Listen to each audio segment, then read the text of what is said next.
စိတ်ထဲမှာတကယ်ကြီးသိချင်နေတာလားဒါမှမဟုတ်တကယ်ပဲထားလိုက်တော့မှလားရှင်ရှင်အဖေကြီးတော့အဖေကြီးမကြီးတစ်ဖက်လူကတခုခုကိုဖုံးခွယ်ထားလို့ဒါမှမဟုတ်မပြောချင်ဘူးလို့ညင်းတဲ့အခါမပြောချင်လဲထားလိုက်တော့ဆိုတဲ့စိတ်ကောက်တယ်လို့အလျှော့ပေးတယ်လို့လေတံမျိုးပါအင်္ဂလိပ်လိုအခြေအနေအလိုက်အောက်ကအတိုင်းသုံးနိုင်ပါတယ်ပထမတစ်ခုအသုံးအများဆုံး natural and common it fine don't tell me then ကောင်းပြီလေဒါဆိုလည်းမပြောနဲ့ပေါ့နှစ် keep it to yourself then ကိုဘာသာပဲတင်ထားလိုက်တော့လေသုံး suit yourself မင်းတဘောပါပဲမပြောချင်လည်းနီးပေါ့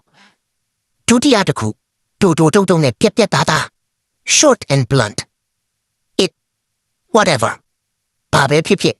ထားလိုက်တော့နာ never mind မပြောနဲ့တော့ကိစ္စမရှိပါဘူး6 forget it မိလိုက်တော့မပြောလဲနေတော့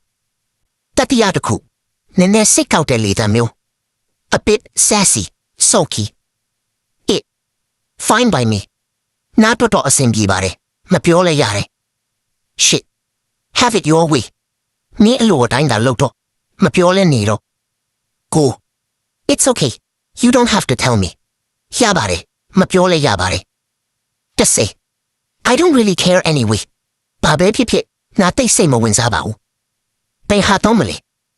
စိတ်ဆိုးပြီးမပြောနဲ့တော့လူရုတ်တရက်ပြောလိုက်ချင် forget it ဒါမှမဟုတ် whatever ကအထီးရောက်ဆုံးပါမင်းမပြောချင်လဲမင်းတဖောပဲလေဆိုတော့ EECC ပုံစံမျိုးဆိုရင်တော့ suit yourself ကအရင်ကြီးဆုံးဖြစ်မှာပါစိတ်ထဲမှာတကယ်ကြီးသိချင်နေတာလားဒါမှမဟုတ်တကယ်ပဲထားလိုက်တော့မှလားရှင်